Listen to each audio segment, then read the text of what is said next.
नमस्कार। Loud India TV पर आपका स्वागत है।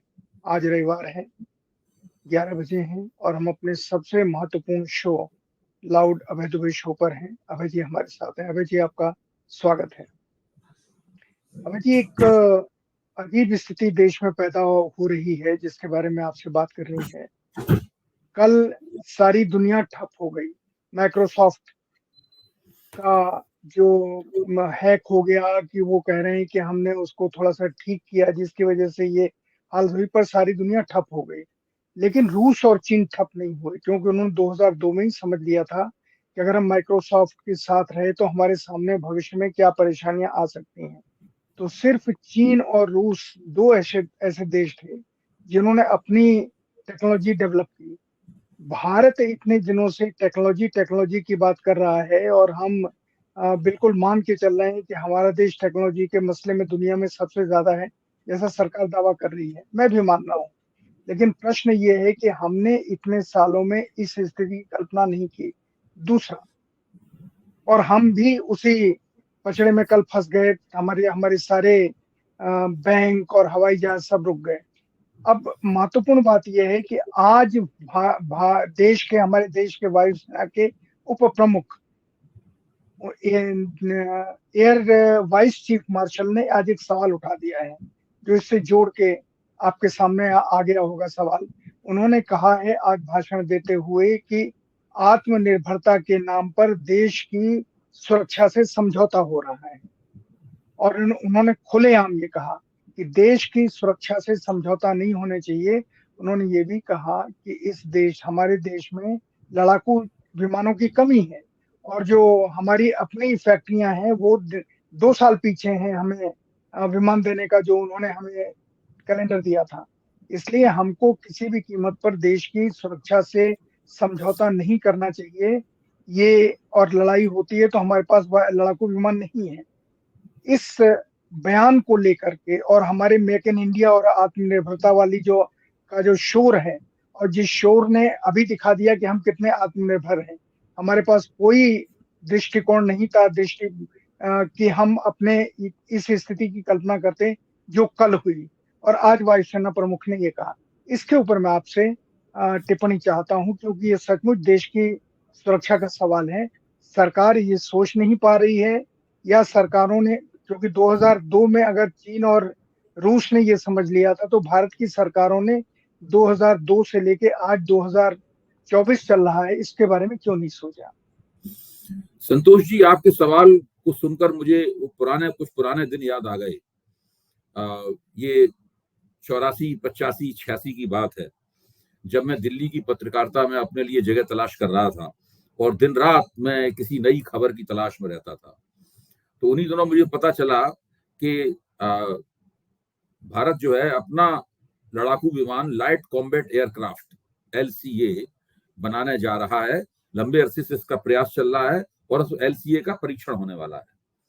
तो मैं ढूंढता हुआ कुछ रक्षा विशेषज्ञों के पास गया और उनसे मैंने ये सवाल पूछा। तो एक रक्षा विशेषज्ञ मेरी बात सुनकर व्यंग से मुस्कुराया कि बोला, अभी आप LCA की बात कर रहे हैं, लाइट कॉम्बैट एयरक्राफ्ट की बात कर रहे हैं, थोड़ी देर बाद आप मेन बैटल टैंक यानी MBT की भी बात करेंगे कि वो भी भारत बना रहा है। तो उन्होंने बताया कि लाइट कॉम्बैट एयरक्राफ्ट तो जाने कितने सालों से बन रहा है, MBT भी जाने कितने सालों से बन रहा है। उन लोगों ने पूरी बात जो हमें बताई उसका लब्बो लबाब ये था कि ये सिर्फ भारत में विभिन्न कल पुर्जों को, विभिन्न पार्ट्स को जोड़कर बनाए जाने वाली चीजें हैं और भारत टेक्नोलॉजी के मामले में इतना पिछड़ा हुआ है कि वो उनको भी ठीक से नहीं जोड़ पा रहा है। और उनकी बात सही साबित हुई। जब LCA जो बना था, जब उसका परीक्षण किया गया तो पहले परीक्षण में ही वो फ्लॉप हो गया और वो लगभग गिर पड़ा जमीन पर। उसके बाद में MBT के साथ भी यही हुआ, मेन बैटल टैंक के साथ भी यही हुआ। तो ये एक इस तरह की कल्पना थी कि भारत अपना टैंक बना लेगा, भारत अपना हल्का लड़ाकू विमान बना लेगा, लेकिन भारत नहीं बना पाया। पूरे 80 के दशक में और पूरे 90 के दशक में ये कोशिश चलती रही। धीरे धीरे इसकी चर्चा होनी बंद हो गई। फिर मोदी जी आए, लफ्फाजी में उनका कोई सानी नहीं है। आपने कहा कि ये लोग कह रहे हैं कि भारत टेक्नोलॉजी में बहुत आगे है और आपको भी इस बात का यकीन है। भाई, भारत टेक्नोलॉजी के इस्तेमाल में आगे हो सकता है। यानी टेक्नोलॉजी जो विदेशों से आती है, क्योंकि हमारे यहाँ आबादी बहुत बड़ी है और मध्य वर्ग का साइज बहुत बड़ा है, तो बड़े पैमाने पर लोग सेल फोन का इस्तेमाल कर रहे हैं, बड़े पैमाने पर लैपटॉप का इस्तेमाल हो रहा है। लैपटॉप राजनीति के लिए फ्री भी बांटे जा रहे हैं लोगों के बीच में, छात्रों के बीच में। बड़े पैमाने पर डेस्कटॉप का इस्तेमाल हो रहा है। कारें बड़े पैमाने पर बिक रही हैं और हाई एंड कारें बिक रही हैं, है? तो वो हाई एंड कारों में बहुत सारी टेक्नोलॉजी लगी होती है, बहुत सारा डिजिटलाइजेशन उसके बाद होता है। फिर प्रधानमंत्री ने भारत में पैसे के लेन देन का डिजिटलाइजेशन शुरू कर दिया है। तो इस तरह से करके एक सीन बनता है, एक नजारा बनता है कि भारत में टेक्नोलॉजी का बड़े पैमाने पर इस्तेमाल हो रहा है। लेकिन इसमें से कोई भी टेक्नोलॉजी भारत में नहीं बनी। कोई भी टेक्नोलॉजी ऐसी नहीं है जिसका मूल, जिसका उद्गम भारत में हो। सारी की सारी टेक्नोलॉजीज का उद्गम मुख्य तौर पर यूनाइटेड स्टेट्स ऑफ अमेरिका में है, किसी टेक्नोलॉजी का उद्गम जापान में है, और मुख्य तौर पे इन दो देशों में या यूरोप के किसी अन्य देश में है। भारत में कहीं कोई टेक्नोलॉजी तैयार नहीं होती है। ये बिल्कुल ठीक उसी तरीके से है जैसे भारत में समाज विज्ञान का कोई सिद्धांत तैयार नहीं होता। सारे सिद्धांत वहां तैयार होते हैं। उसी तरीके से जो प्रौद्योगिकी विकास है वो सारा का सारा वहां होता है। सारे जो इनोवेशन, नवाचार होते हैं, सारे आविष्कार होते हैं वहां होते हैं। उनका कमर्शियल ढांचा भी वहीं बनता है। जब एक बार वो चीजें वहां लोकप्रिय हो जाती हैं तब फिर वो भारत के मार्केट में आती हैं। आजकल इसके अंदर जो टाइम लैग था वो बहुत कम हो गया है। पहले क्या होता था कि वहां पे कोई चीज बहुत बन जाती थी, काफी समय के बाद यहाँ पे आती थी। आजकल चूंकि भारत में भूमंडलीकरण की प्रक्रियाओं के कारण टाइम लैग बहुत कम हो गया है। ऐसा लगता है कि अमेरिका में, यूरोप में और जापान में, दूसरी जगहों पर जो एक साथ टेक्नोलॉजी पैदा हुई वो भारत में भी दिखाई पड़ रही है और इस्तेमाल हो रही है। इसलिए ये भ्रम पैदा होता है कि भारत टेक्नोलॉजी में सबसे एट पार है, सबके बराबर है। भारत किसी भी किस्म की टेक्नोलॉजी, किसी भी किस्म की, मैं बता रहा हूं, जितनी भी अखबारों में खबरें छपती हैं, जितनी भी टीवी पे दावेदारियां होती हैं, किसी का भी ऑडिट नहीं होता, जांच पड़ताल नहीं होती, ये दावेदारियां कितनी सही हैं, क्या हैं। ये सारे के सारे तरह तरह के झूठ हैं, तरह तरह की डिग्रियों के झूठ हैं। कोई झूठ बिल्कुल 100% है, कोई झूठ 100% नहीं है, वो 50% है, कोई 70% झूठ है, कोई 20% झूठ है। इसी तरह के झूठ है। भारत एक जमाने में पेचकश टेक्नोलॉजी पर महारत रखने वाला देश माना जाता था। यानी 80 और 90 के दशक में कहा जाता था कि भारत पेचकश टेक्नोलॉजी पर, यानी सारे कलपुर्जे वहां से ले आइए, अपना पेचकश और इंच लेके बैठ के उनको जोड़ जाड़ के प्लांट बना लीजिए, चीज बना लीजिए और भारत में इस्तेमाल कीजिए, उससे उत्पादन कीजिए और बाजार में भारतीय उपभोक्ताओं के लिए बेचिए। इस प्रकार का देश भारत माना जाता था। आज ये शब्द नहीं चलन में रह गया है, पेचकश टेक्नोलॉजी वाला चलन, क्योंकि उस वक्त इस तरह कल पुर्जे नहीं होते। डिजिटल दुनिया है, इलेक्ट्रॉनिक दुनिया है, तो उसमें कल पुर्जों का, मशीन का एक पूरा जो अवधारणा थी उसकी जो छवि बनती थी। अब कंप्यूटर में एक मशीन है, मशीन जैसी हम लोग सोचते थे उस तरह की मशीन कंप्यूटर नहीं है। लेकिन कंप्यूटर इस्तेमाल करने वाले सभी लोग कहते हैं कि my machine is working slow. वो मशीन ही बोलते हैं उसको, मशीन है कंप्यूटर। तो ये स्थिति है। पहली बात यह है कि भारत टेक्नोलॉजी में बिल्कुल आगे नहीं है। आगे क्या है, भारत टेक्नोलॉजी में किसी भी टेक्नोलॉजी प्रधान देश से प्रतियोगिता भी नहीं कर रहा। आगे पीछे तब बात होगी तो आप किसी से प्रतियोगिता कर रहे होंगे, हम प्रतियोगिता करने की स्थिति में नहीं है। डिफेंस टेक्नोलॉजी के बारे में तथाकथित आत्मनिर्भरता का गीत गाया गया है। ये गीत मुख्य तौर पर भारत में जो डिफेंस इक्विपमेंट्स बनाने वाले जो विदेशी कंपनियां हैं, उन विदेशी कंपनियों को भारत में आकर अपनी शाखा खोलने का न्योता दिया गया है। यानी वो वहां आएंगी, जैसे राइफल बनानी है, मान लीजिए तोप बनानी है या कुछ और बनाना है, तो वो वहां भारत में आके उनको तमाम सारी रियायतें दी जाएंगी, जमीन दी जाएगी, वो यहाँ पे आएंगी और अपना वो खोलेंगी और यहाँ पे बनाएंगी। इसको वो कहेंगे कि ये भारत में उत्पादित है। ये ठीक उसी तरह से एप्पल वाले भारत में अपना, मान लीजिए अपना कुछ कंप्यूटर या अपना सेल फोन बनाने लगे, तो वो भारतीय उत्पाद तो नहीं हुआ। मतलब स्थिति ये इस प्रकार की है। जनता को पट्टी पढ़ाने के लिए, उल्लू बनाने के लिए इस तरह की बातें की जाती हैं ताकि अपनी महानता और लगातार हो रहे विकास का जो है एक झूठा चित्र उसके सामने खींचा जा सके। संतोष की बात यह है कि जनता में भी कोई इसके ऊपर विश्वास नहीं करता,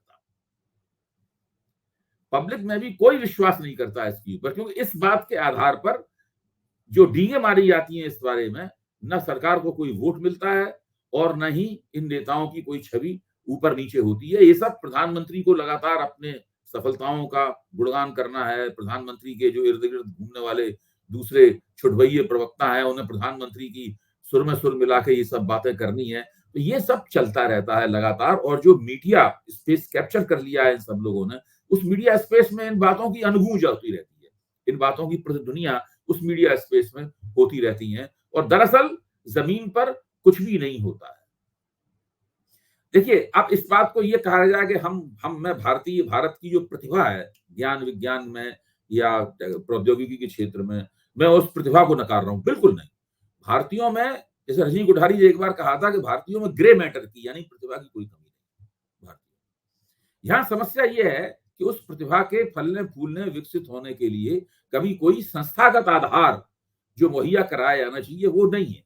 एक जमाना था, जापान जो है जब टेक्नोलॉजिकल प्रगति की आकांक्षा कर रहा था, तो वो लोग गए अमेरिका में और वहां से वो चिप चुरा लाए, और उन्होंने उसको रेप्लिकेट करना या उसकी नकलें बनाना अपने यहाँ शुरू कर दी, और धीरे धीरे एक ऐसी स्थिति आई कि वो चिप बनाने में अमेरिका से भी आगे निकल गए। तो अमेरिकन बिजनेस में एक नारा आया, जैप्स आर कमिंग, जापानी आ रहे हैं, वो आपको पीछे छोड़ देंगे। अमेरिकी लोग एक थोड़ी जगह तक गए। अब आपने जिक्र किया चीन का और रूस का, ये दोनों ऐसे देश हैं जिन्होंने दरअसल अमेरिकी प्रभुत्व के सामने कभी सिर नहीं झुकाया। दोनों जगह तानाशाह सरकारें हैं, मैं उन सब की तारीफ नहीं कर रहा हूं, उन लोगों की उनकी समस्याएं हम सब लोग जानते हैं, लेकिन आपके यहाँ सरकार लोकतांत्रिक हो या तानाशाही हो, ये एक अलग बात है। सवाल यह है कि अमेरिकी प्रभुत्व है, उसके सामने आपने घुटने टेक दिए क्या? भारत अमेरिकी प्रभुत्व के सामने, पश्चिमी प्रभुत्व के सामने, यूरोपीय प्रभुत्व के सामने पूरी तरीके से घुटने टेक चुका है, और वो चाहे संस्कृति के क्षेत्र में हो, चाहे बौद्धिकता के क्षेत्र में हो, या रक्षा संबंधी सामान बनाने के मामले में हो, या मैन्युफैक्चरिंग किसी के भी मामले में हो, हम लोग पूरी तरीके से घुटने टेक, हम लोग अमेरिका मुखापेक्षी।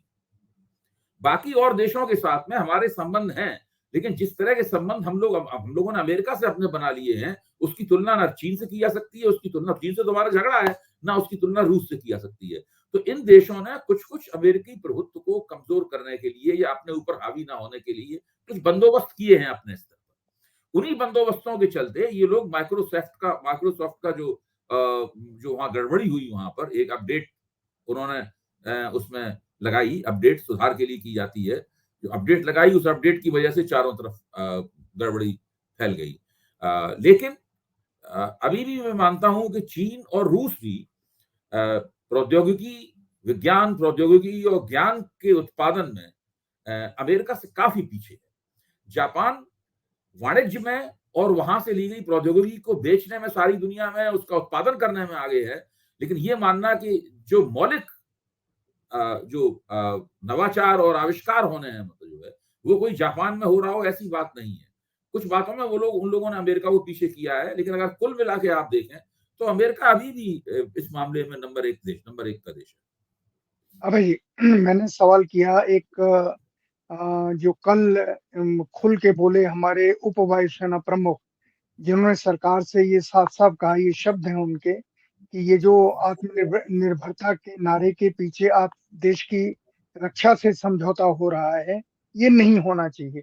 मैंने इसको लेके इसलिए सवाल किया कि पहली बार सरकार के सामने सरकार के ही एक अंग यानी सेना के एक अंग के उप प्रमुख ने ये सवाल खड़ा किया।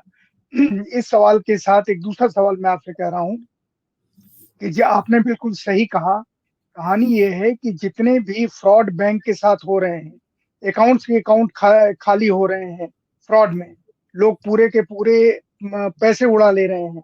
अब तो बैंक्स को भी चूना लग रहा है, काफी पैसा बैंक को हैक कर रहे हैं, बैंक के सर्वर को ये हैकर्स।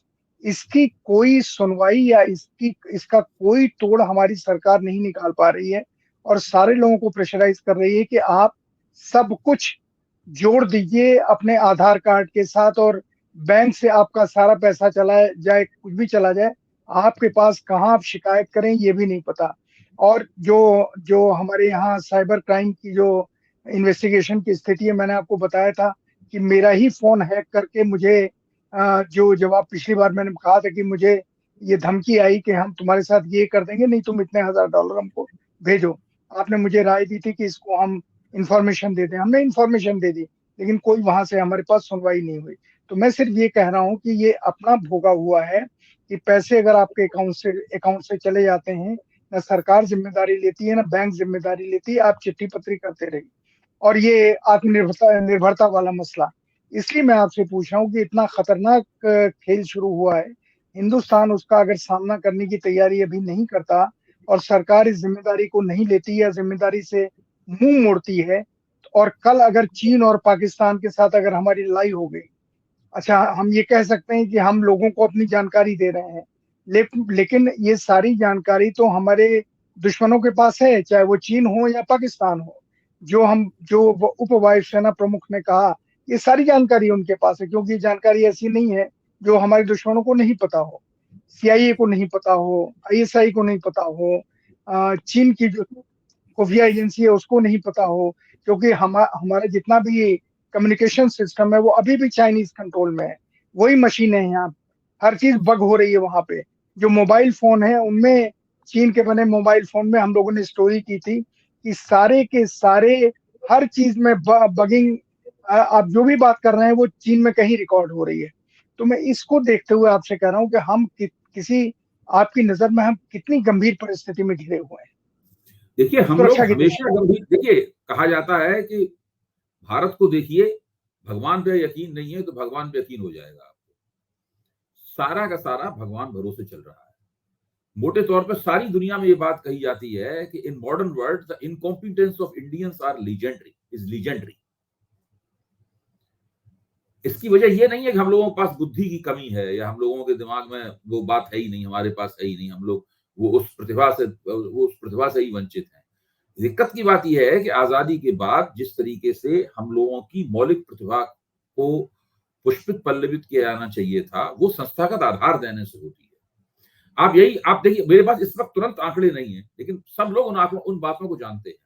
क्या विज्ञान और प्रौद्योगिकी के विकास के लिए भारत में बजट का कुल कितना प्रतिशत खर्च किया जाता है? जिस देश में शिक्षा के ऊपर ही कुल घरेलू उत्पाद का 6% खर्च करने का जो संकल्प लिया गया था बरसों पहले, वहां से पहुंचने से आप बहुत दूर हैं। अभी आप 3% के आसपास ही हैं। मतलब जिस देश में शिक्षा के ऊपर नहीं खर्च किया जाता, वहां विज्ञान और प्रौद्योगिकी के विकास में कैसे खर्च किया जाएगा? वहां तक आप पहुंचेंगे ही नहीं। तो यहां तो बुनियादी तौर पर कुछ हो ही नहीं रहा है। यहां पर केवल चुनाव हो जाते हैं, ये बात सही है, और सरकार तथाकथित लोकतांत्रिक प्रक्रिया के जरिए बन जाती है, मंत्री बना दिए जाते हैं और सब हो जाता है। अब जो जो एयर वाइस मार्शल ने बात कही है, मैं इस बात के बारे को डिकोड करने की कोशिश कर रहा हूं। ये वायुसेना की बहुत पुरानी शिकायत है कि उसके पास लड़ाकू विमानों की कमी है। वो बहुत दिनों से ये बात कह रहे हैं, एयर वाइस मार्शल ने बात कही है और भी लोग पहले इस बात को तरह तरह से कह चुके हैं। जब विमान पुराना हो जाता है, तब फिर धीरे धीरे करके उसको फेज आउट किया जाता है वायुसेना से, और फेज आउट करने के बाद में तुरंत उसका रिप्लेसमेंट होना चाहिए। और आप जिन देशों से आपकी लड़ाई की संभावना है, पाकिस्तान से लड़ाई की संभावना है या चीन से लड़ाई की संभावना है, जिससे भी आपकी टक्कर की संभावना है, उससे उससे उससे तुलनात्मक तरीके से आपको लगातार अपनी वायुसेना में, नौसेना में, थल सेना में अपनी शक्ति बढ़ानी चाहिए। इस मामले में भारतीय रक्षा सेनाएं लंबे अरसे से पीछे। आप किसी भी जो प्रतिरक्षा विशेषज्ञ को, जो फौज में भी काम कर चुका हो, कभी बुलाकर उसके बारे में केवल इसी के ऊपर कार्यक्रम कर लीजिए, जी तुरंत बात निकल के आ जाएगी। बहुत से लोग हैं, रिटायर्ड ब्रिगेडियर जनरल्स हैं वगैरह, जो बहुत अच्छी बात करते हैं, बुद्धिमान लोग हैं। आप पुराने रिटायर्ड, आपको एयर मार्शल भी मिल जाएंगे, आपको रिटायर्ड जी थल सेना अध्यक्ष भी मिल जाएंगे, और जनरल वीके सिंह से जी तो आप परिचित ही हैं। मतलब बहुत से लोग ऐसे जी लोग मिल जाएंगे जो इसका कच्चा चिट्ठा निकालकर हम लोगों के सामने रखते हैं। असल में दिक्कत जी की बात क्या है कि जब आपका राजनीतिक नेतृत्व जो है ना, शेखी बघारने को ही अपनी राजनीतिक जीत समझता है, और वो लगातार ये कहता रहता है कि हमने कमाल कर दिया है, देखिए। और फिर तो उसकी पीठ ठोकने वाले भी लोग लगातार मौजूद हैं। वो उसकी बात को और ज्यादा ऊंचे स्वर में और तरह तरह से उसको कहते हैं। ऐसे बुद्धिजीवियों की दुनिया मौजूद है। भारतीय लोकतंत्र की सबसे बड़ी समस्या बता रहा हूं, यहां पर स्वस्थ और वास्तविक आलोचना का अभाव है भारतीय लोकतंत्र। आप सोचिए, मैं आपको एक छोटा सा उदाहरण देता हूं। रिलायंस इंडस्ट्री 20 लाख करोड़ की इंडस्ट्री है। आप सोचिए कितनी बड़ी रकम है, 20 लाख करोड़। कोई सरकार उसको कुछ बिगाड़ सकती है? कौन उसका बिगाड़ सकता है? कितना शक्तिशाली औद्योगिक घराना है। आप उनकी रीढ़ की हड्डी तलाश कीजिए तो आप पाएंगे कि मैगी नूडल जैसा होता है, वैसी रीढ़ की हड्डी मिलेगी आपको वहां पे। और ये पूरे के पूरे भारत के पूंजीपति वर्ग के बारे में बात कही जाती है। बड़े बड़े जो घराने हैं, उनकी रीढ़ की हड्डी के बारे में व्यंग से ये कहा जाता है कि वो मैगी नूडल से मेल खाती है उनकी रीढ़ की हड्डी। क्या आपने कभी किसी भी पूंजीपति घराने को सरकार की आलोचना करते हुए सुना है? आज तक। अब अग्निवीर के नाम पर तो चुनाव लड़ा जा रहा है और हार जीत हो रही है अग्निवीर के नाम पर। अभी हरियाणा में फिर होगी हार जीत अग्निवीर के नाम पर। जब अग्निवीर स्कीम सरकार लाई थी तो जो इंडिया इनकॉर्पोरेटेड ने, मतलब भारत के कारपोरेट पूंजी ने उसका समर्थन किया था, बल्ले बल्ले कहा था उसके लिए। उसको किस आधार पर कहा गया? कौन सा उनके पास आकलन था?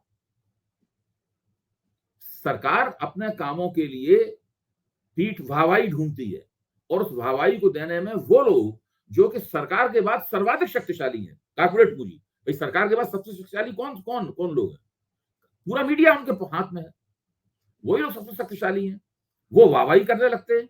मीडिया में उनके बैठे हुए लोग जो हैं, जो पत्रकार हैं, तनख्वाहें पाते हैं मोटी मोटी, वो लोग भी उनके साथ वाहवाही करने लगते हैं। और प्रवक्ताओं का, स्पिन डॉक्टरों का एक बहुत ही बड़ा संसार है जो दिन रात उसी बात को बार बार कहता रहता है, जिस बात को हमारे मौजूदा सत्ताधारी कहते हैं। 10 साल से कम ये चल रहा है लगातार इस तरह का मामला। अब संतोष की बात केवल इतनी ये है कि अब देखने में लगता है कि मतदाताओं पे उसका वो प्रभाव नहीं हो रहा है जिस प्रभाव की अपेक्षा वो लोग करते हैं। मतदाताओं ने दरअसल इसमें दिलचस्पी लेनी बंद कर दी है। मतदाता इन बातों को सुशासन का, यानी गवर्नेंस का प्रतीक मानता ही नहीं है। गवर्नेंस की बात दूसरी है। वो देखता है मतदाता, भाई हमें रोजगार मिल रहा है कि नहीं मिल रहा है, महंगाई पे कुछ नियंत्रण है या नहीं है, बिजली आ रही है कि नहीं आ रही है, सड़क वड़क कैसी है। ये सब चीजें वो गवर्नेंस के, और जो कमजोर जातियां हैं वो इस बात को भी गवर्नेंस का हिस्सा मानती हैं कि हमारा कोटा में मिल रहा है नहीं मिल रहा है, हमको आरक्षण प्राप्त हो रहा है कि नहीं हो रहा है, उसको छीनने की साजिश तो नहीं चल रही है। ये सब चीजें गवर्नेंस के वे मानक हैं जिनके ऊपर जनता विश्वास करती है। इसीलिए सरकार भ्रमित है, समझ में नहीं आ रहा है उसके कि ये पुरानी जो हमें डींग मारने की शैली में 10 साल हमारे गुजर गए, उस सत्ता पे भी हमारे आंच नहीं आई, अब इसको कैसे किया जाए। अभी प्रधानमंत्री ने कहा कि हमने भाई देश को 8 करोड़ नौकरी, 8 करोड़ रोजगार दिए देश को। तो आप सोचिए, जिस सरकार ने देश को 8 करोड़ रोजगार दिए हो, यानी कम से कम 5 आदमियों का अगर एक परिवार होता है तो 40 करोड़ लोगों को जिस सरकार ने प्रभावित किया हो, उसको रोजी रोटी दी हो, 8 करोड़ रोजगार दिए हो, मतलब उस सरकार को इतने कम वोट क्यों मिले? मिल ही नहीं सकते, हो ही नहीं सकता। भाई आपके परिवार में किसी व्यक्ति को रोजगार मिल जाए, किसी लड़के को रोजगार मिल जाए, ऐसा रोजगार जो आप चाहते हो। ये नहीं कि आपने इंजीनियरिंग के लिए पढ़ा और वो रेडी अमरूद बेच रहा है सड़क के किनारे या पकौड़े तल रहा है सड़क किनारे, वो रोजगार नहीं। भाई जिस रोजगार के लिए हमने अपने आप को तैयार किया, वो रोजगार हमें मिल रहा है कि नहीं मिल रहा। महत्वपूर्ण बात यह है, हम पत्रकार बनना चाहते हैं और लेकिन पत्रकार बनने की बजाय हमें उस अखबार के दफ्तर में झाड़ू लगाने का काम मिल गया है, तो उससे थोड़ी ना रोजगार झाड़ू लगाने के काम को कमतर नहीं मान रहा हूं, उससे हम ये थोड़ा मानेंगे हम रोजगार शुदा हो गए। तो सरकार गवर्नेंस के कुछ और मानक लोगों के सामने पेश करती है, लोग किसी और तरीके से गवर्नेंस के मुद्दे को देख रहे हैं। ये एक सबसे महत्वपूर्ण बात है जी। अबे जी, एक पिक्चर मैंने आज देखी, बीटेक गोलगप्पे वाला। दो बीटेक लड़कों ने गोलगप्पे की दुकान खोली और यही हेडिंग रखी है, बीटेक गोलगप्पे वाला। अच्छा, मैं अब इस सवाल से थोड़ा सा अलग आता हूँ, क्योंकि बहुत महत्वपूर्ण स्थिति पैदा हुई है उत्तर प्रदेश में, जहां मुख्यमंत्री जी ने हर आदमी से कहा है कि अपना नाम, अपनी जाति, अपना जितनी भी चीजें हैं बोर्ड लगाए। और दूसरी तरफ एक प्रचार ये चल रहा है कि ये तो आदेश बहुत पुराना है जो मुलायम सिंह जी ने अपने जमाने में पारित किया है और योगी जी तो उसको लागू कर रहे हैं। लेकिन आज लागू करना योगी जी का भारतीय जनता पार्टी की अंदरूनी लड़ाई में उनकी शह और मात के खेल का हिस्सा है क्या? आपको क्या लगता है? बिल्कुल ठीक कह रहे हैं आप, यही है जो बात आप कह रहे हैं, यही है। और इसके कई ऐसे प्रभाव पड़ रहे हैं जिसके बारे में ना अभी योगी जी अंदाजा लगा पा रहे हैं, ना मोदी जी अंदाजा लगा पा रहे हैं, ना अमित शाह अंदाजा लगा पा रहे हैं। देखिए, इस आदेश से हुआ दो तरह की बातें हुई हैं। पहली बात तो यह है कि योगी जी ने जो आला कमान के साथ में उनका जो खुला युद्ध चल रहा था, उस खुला युद्ध में अपनी स्थिति को मजबूत कर लिया। थोड़ी देर के लिए ही सही, लेकिन उन्होंने मजबूत कर लिया। जब तक उत्तर प्रदेश में उपचुनाव नहीं हो जाते 10 सीटों के ऊपर, तब तक उनकी स्थिति, इससे मैं मानता हूं कि मजबूत हो गई। लेकिन ये मानना एक गलतफहमी है कि अमित शाह और मोदी जी चुपचाप बैठे रहेंगे और वो इनको इसी तरीके से 2027 तक बेरोक-टोक शासन करने देंगे या उनको अस्थिर करने की कोशिश नहीं करेंगे। पूरी की पूरी उत्तर प्रदेश की जो भाजपा है, वो उन लोगों के हाथ में है। भूपेंद्र चौधरी उनके आदमी हैं। दोनों सरकार में बैठे हुए दोनों उप मुख्यमंत्री उनके आदमी हैं। ये जो घटक दल है, ओम प्रकाश राजभर और संजय निषाद, वो उनके आदमी हैं। योगी जी के हाथ में बहुत सी बातें नहीं है उत्तर प्रदेश की, लेकिन उनके पास हिंदुत्व की आक्रामक राजनीति करने का एक, जिसे कहते हैं कि एक फ्लेयर है, मतलब उन्हें आता है। उनको कितने एमएलए उनके साथ हैं, कितने मंत्री उनके साथ हैं, इसकी भरपाई वो तो बहुत कम है उनके साथ में। इसकी भरपाई वो इस तरीके से करते हैं और वो उन्होंने किया। अब उन्होंने किया, उससे उनकी थोड़ी साख बढ़ गई और भारतीय जनता पार्टी जिस तरह सांप्रदायिकता की डीएनए पे पली है, तो बहुत सारे मुख्यमंत्री भी ये सब करने लगे, समर्थन उनका करने लगे। तो एक तरह से एक माहौल बन गया है। अभी फिलहाल एक माहौल बन गया है कि भाई योगी जी अमित शाह एंड कंपनी से, जिनकी पीठ पर मोदी जी का हाथ है, उनसे थोड़े से अभी आगे निकल गए हैं और उन्होंने अपने आप को रीलॉन्च कर दिया। ये एक माहौल बन गया है।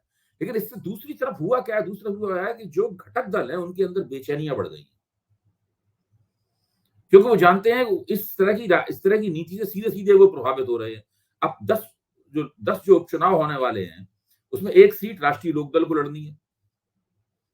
वो मीरापुर की सीट है। अब अगर ये नियम लागू रहा तो राष्ट्रीय लोकदल को क्या, जो बीजेपी के सहयोग से लड़ेगी, क्या मुसलमान वोट वहां पे मिलेंगे? नहीं मिलेंगे उनको मुसलमान वोट। इसलिए उन्होंने इसका विरोध किया। नहीं, आप देखिए ना, उन्होंने इसका विरोध किया। जी, कुछ कह रहे हैं आप? और जेडीयू ने भी विरोध किया और इन्होंने भी विरोध किया। वहां पे आता हूं। अभी तो मैं जेडीयू तो उत्तर प्रदेश के बाहर की पार्टी, उत्तर प्रदेश के अंदर की पार्टी के बारे में कह रहा हूं मैं। तो उन्होंने उसका विरोध किया। विरोध करने के बाद उन पर दबाव पड़ा कि विरोध मत कीजिए इतना, तो उन्होंने उसको थोड़ा सा वो किया। लेकिन आज उनके प्रवक्ता ने साफ तौर पे कहा कि हमने उत्तर प्रदेश सरकार के सामने एक सुझाव रखा है कि बजाय इसके बॉर्डरों पर जो साइन बोर्ड पे नाम वगैरह लगाए जाएं, लाल और हरे रंग का जो कलर कोडिंग है, जो कि लाल रंग नॉन वेजिटेरियन फूड के लिए बाजार में इस्तेमाल होता है और हरा रंग वेजिटेरियन फूड के लिए बाजार में इस्तेमाल होता है। उसे हम लोग जो पैकेज फूड मंगाते हैं, उस पर वो सब लाल और हरा होता है। ये एक स्थापित कलर कोडिंग है इसकी बेचने की। चाहे आप मैकडोनल्ड के बर्गर मंगाइए तो आपको मिलेगा, आप डोमिनो के पिज्जा बनाइए तो भी उसमें वो चीज मिलेगी। सब जगह यही कलर कोडिंग है उसकी। आप वो कलर कोडिंग कीजिए, बोर्ड्स पे नाम मत लिखिए। तो मैंने पूछा भाई सुझाव का, उन्होंने कोई जवाब दिया कि नहीं? कोई जवाब नहीं आया उसमें। उसके बाद में बिहार से देखिए, लोक जनशक्ति पार्टी ने कहा है कि इसको रोल बैक कीजिए। उसके ऊपर भी कोई प्रतिक्रिया नहीं हुई। अब नीतीश कुमार के ऊपर दबाव डाला जा रहा है, वहां के भाजपा के लोग दबाव डाल रहे हैं कि आप ये कीजिए। नीतीश कुमार मुझे लगता नहीं इस बात को मानेंगे। फिर सबको मुसलमान वोट चाहिए। क्या चंद्रबाबू नायडू को मुसलमान वोट नहीं चाहिए? अगर भारतीय जनता पार्टी इसी तरह मुसलमानों के खिलाफ अपने अंदरूनी अंतर्विरोधों के कारण या जीत जो पराजय हुई है, उस पराजय की भरपाई करने के लिए एंटी मुस्लिम कैंपेन चलाती रही, मुसलमान विरोधी मुहिम चलाती रही, तो अभी तुरंत तो नहीं, लेकिन धीरे धीरे करके इस गठजोड़ सरकार में बहुत सारे अंतर्विरोध पैदा होने शुरू हो जाएंगे। उसमें होगा ये कि अंतर्विरोधों का कारण होगा कुछ और, लेकिन ठीकरा फूटेगा सांप्रदायिक राजनीति, जैसा कि हमेशा होता है। 77 में जनता पार्टी के साथ भी यही हुआ था। कारण कुछ और थे, ठीकरा फोड़ा गया और उन्होंने संघ की दुहरी सदस्यता को लेकर। अब जैसे कि अभी बजट आएगा, तो बजट में ये लोग देखेंगे भाई कि हमको विशेष आर्थिक पैकेज मिलेगा कि नहीं मिलेगा, मिला है कि नहीं मिला है। किस हद तक मिला है, और मिला तो क्यों नहीं मिला है। ठीक है, वो इस सवाल के ऊपर अगर आपके मन की नहीं हुई तो सवाल के ऊपर तुरंत कोई सरकार से इस्तीफा नहीं दे देंगे, लेकिन वो कोई नया तरीका तो खोजेंगे ना दबाव में लाने का इनको। ऐसा बिल्कुल। थोड़ी ना हो सकता है कि वो चुपचाप हाथ में हाथ रखे बैठे हैं। अगर ये लोग नीतीश कुमार और चंद्रबाबू नायडू को मानते हैं कि उन लोगों को ये लोग दबाव में ले लेंगे, तो ये मुगालते में है, इसमें समय और लगेगा, लेकिन और वो आपको सिर्फ जी बोलिए। सिर्फ सिर्फ सिर्फ इतना याद दिला दूं कि 2 मैनिफेस्टो हम लोगों ने अध्ययन किए। एक चंद्रबाबू नायडू का मैनिफेस्टो और दूसरा भारतीय जनता पार्टी के। दोनों उत्तर और दक्षिण ध्रुव के हैं। बिल्कुल जो बिल्कुल। चीज भारतीय जनता पार्टी नहीं, जी, तो मैंने कहा चंद्रबाबू वही सब कर रहे हैं जो भारतीय जनता पार्टी नहीं चाहती। आप सही कह रहे हैं, ये बिल्कुल अंतर्विरोध इन उभर के सामने आएंगे। उभर के सामने आएंगे, इनमें समय लग सकता है, समय लग सकता है। ऐसा नहीं है कि ये तुरंत हो जाएंगे, क्योंकि भाजपा के पास 240 सीटें हैं, इनके इन दोनों के पास मिला के 28 सीटें हैं कुल। लेकिन 28 सीटें होते हुए भी ये लोग लगातार जो बार्गेनिंग चिप है वो बड़ा जबरदस्त है इन लोगों का। आपसे एक टिप्पणी और चाहता हूं मैं। जी जी जरूर। आप क्या मानते हैं कि प्रधानमंत्री जी जो बयान देते हैं वो उनके अपने दिमाग की उपज है, या उनके जो महा बुद्धिमान सलाहकार हैं वो जो उनको कहते हैं उसको वो कर देते हैं? कैसे? जैसे उन्होंने किस तरह, एक तो आपने कहा कि 8 करोड़ रोजगार दिए, आपने उसकी बिल्कुल व्याख्या कर दी। दूसरा, उन्होंने एक और बयान अभी 3 दिन पहले दिया कि हम ये सारी सड़कें स्पेस टेक्नोलॉजी से चला बना रहे हैं और उससे उसके ऊपर निगरानी रख रहे हैं, और देख रहे हैं कि उसके बाद धड़ धड़ धड़ धड़ पूरी की पूरी सड़कें, यानी अयोध्या सहित सारे पुल गिर रहे हैं। जो जहां भी सड़कें बन रही हैं, हमारा एक्सप्रेस वे जो बन रहा है वो हर जगह बड़े बड़े गड्ढे हो रहे हैं, धंस रही है। और लोग कह रहे हैं ये तो पता नहीं नीचे से मिट्टी बह गई होगी या कुछ हुआ होगा। और हमारा मंदिर है वो भी टपक रहा है कहीं ना कहीं। तो ये मेरा पूछना है आपसे कि क्या ये देखिए प्रधानमंत्री जी मैं अपने तो ये मन से मानता बोलते हैं या हूँ कि उनके कुछ बातें बुद्धिमान कुछ उनको उनके सलाह दिमाग देते में हैं? ठीक आप ठीक है, कुछ बातें उनके दिमाग में आती हैं, कुछ उनके सलाहकार बताते होंगे, लेकिन उनके पूरे वक्तव्यों के अगर रिकॉर्ड को देखा जाए, और बहुत आसान है उस रिकॉर्ड को रिट्रीव करना मीडिया आर्काइव से, लगातार प्रधानमंत्री के वक्तव्यों और दावेदारियों को रिट्रीव किया जा सकता है, और उनको देखा जा सकता है कि उनका क्या हुआ, तो आप पाएंगे कि उसमें शेखीखोरी की मात्रा बहुत है। और प्रधानमंत्री में एक वो है, आदत है उनकी उनकी शैली है कि बड़ी बड़ी बात करना, बिग आइडिया, बड़ा बड़ा बड़ी बड़ी बात करना। अब आज तक इस चीज का ऑडिट नहीं हुआ है कि जिस दिन ये प्रधानमंत्री बने थे तब से बुलेट ट्रेन चलवा रहे हैं हिंदुस्तान में। आज तक तो कोई बुलेट ट्रेन बनी नहीं। भाई कितने साल लगते हैं किसी देश में बुलेट ट्रेन बनने में? 10 साल हो चुके हैं पूरे के पूरे। अभी भी उस प्रोजेक्ट को छोड़ा नहीं गया है, वो प्रोजेक्ट लगातार बुलेट ट्रेन का जारी है। अच्छा, मीडिया स्पेस पूरी तरीके से प्रधानमंत्री के अधीन है। आज तक भी इस 2024 के नतीजे के बावजूद भी जो गोदी मीडिया है वो गोद में ही बैठा हुआ है, या प्रधानमंत्री उसकी गोदी में बैठे हुए, जिस तरह भी आप देखना चाहें उसको। तो वो अब कोई सवाल ही नहीं पूछता। कभी टीवी पे कभी इस बात की विवेचना हुई कि बुलेट ट्रेन कब बनेगी? गंगा लगातार साफ हो रही है, बुलेट ट्रेन लगातार चलाने की योजनाओं पर काम हो रहा है। पता नहीं क्या क्या बातें बोली हैं इन्होंने। ये तो इस तरह के प्रधानमंत्री हैं कि चुनाव में भाषण देते हैं, जनता से पूछते हैं अपनी पब्लिक मीटिंग से कि कितने हजार करोड़ रुपए दे दूं, 2000 करोड़ रुपए दे दूं, 2500 करोड़ रुपए दे दूं, 5000 करोड़। बिहार में इस तरह के भाषण दे चुके हैं ये। मतलब देखिए, ये इनका सिद्धांत ये है कि बड़ी बड़ी बातें करो, लगातार मीडिया स्पेस कैप्चर किए रहो, अपने खिलाफ उठने वाली हर आवाज को एक स्पिन दे दो। जैसे अभी आप राहुल गांधी के ऊपर ये एक स्पिन देना चाहते हैं कि ये अपरिपक्व किस्म के नेता है, और ट्रंप को जो गोली कान में लगी है उससे जरिए उन्होंने एक स्पिन बनाई है, और उस स्पिन के लिए विक्रम सिंह से उन्होंने इंडियन एक्सप्रेस में एक लेख लिखवाया, और जी। उसमें यही है टारगेटिंग पीएम। भारत का विपक्ष और खासतौर से राहुल गांधी प्रधानमंत्री के खिलाफ हिंसा भड़का रहे। अच्छा, और भारतीय जनता पार्टी वाले इस तरह के काम करके मनी मन बहुत खुश होते हैं। काफी दिनों तक वो मुग्ध रहते हैं कि क्या जबरदस्त उन्होंने स्पिन दिया, सारी बहस को उन्होंने उलट पलट दिया है। वो ये मान भी लेते हैं कि अभी हमने कर दिया है, डिस्कोर्स बदल चुका है, पब्लिक हमें हमारा समर्थन करने पे उमड़ रही है पब्लिक। नतीजा अभय जी, सामने है। आज का प्रोग्राम, इसलिए मैं बार बार कहता हूं कि इस चुनाव में मतदाताओं ने आधा काम किया है, बाकी आधा काम अगले चुनाव में करेंगे। अभय जी, एक आज का प्रोग्राम समाप्त करने के साथ साथ आपसे एक और चीज शेयर कर लूं, जिस पे आप कमेंट करना चाहें 1-2 सेकंड में कर दीजिए। वो ये कि प्रधानमंत्री जी ने एक और महत्वपूर्ण बात कही है कि हमारे यहाँ जो हमारे यहाँ से चोरी होती है सूचनाओं की, जानकारियों की, उन्होंने सारे सरकारी दफ्तर के लोगों से कहा है कि लॉग आउट करके आप जाया करें अपने कंप्यूटर को, नहीं तो आपकी चोरी बंद नहीं होगी। कोई ना कोई आएगा उसको, तो इसलिए आप खुद लॉग आउट किया करें। कोई एक आदमी ऐसा रखें जो सारे कंप्यूटर्स को लॉग आउट करे। तो बाकी लोग आप भी मुस्कुरा रहे हैं, बहुत लोग मुस्कुरा रहे हैं, लेकिन प्रधानमंत्री जी ने बात तो एक सही कही है कि लॉग आउट करके कंप्यूटर को जाया करें ताकि कोई उससे चीजें न निकाल सके। इतना आसान चोरी को रोकना अगर है तो उन्होंने एक रास्ता तो दिया है। तो अभय जी, आज प्रोग्राम समाप्त करते हुए अगले रविवार को फिर मुलाकात होगी, और लेकिन तब तक बजट आ चुका होगा, तो उसकी व्याख्या भी हो चुकी होगी। लेकिन लेकिन उस बजट के ऊपर हम इस रूप में करना चाहेंगे कि इसमें जो अरुण कुमार जी का सवाल उठता है, कि इसमें लोगों को क्या मिला, नहीं, कॉर्पोरेट को उनका क्या जो मिला। अल्टरनेटिव सर्वे है वो सब हमने देख लिया है, जी पढ़ लिया है। हम लोग जी इन्हीं सब जी प्रश्नों पर बात करेंगे जो अरुण जी उठाते हैं या और भी लोग जी उठाते हैं। अभी जो जी देवेंद्र मल्होत्रा हैं जेएनयू के, वो उन्होंने उठाए हैं, एमके वेणु ने सवाल उठाए हैं। इन सब प्रश्नों के ऊपर हम लोग बात करेंगे। तो एमके को भी बुला सकते हैं अपने शो में हम, बिल्कुल, और अरुण जी को इनवाइट कर सकते हैं आपके शो में जरूर जरूर अगले जरूर रविवार। जरूर जरूर। तो अभय जी, आप विदा लेते हैं आपसे। और मित्रों, दोस्तों, आपको जैसा लगा इस प्रोग्राम को देख करके, जो प्रतिक्रिया हुई वो हमें जरूर भेजिएगा।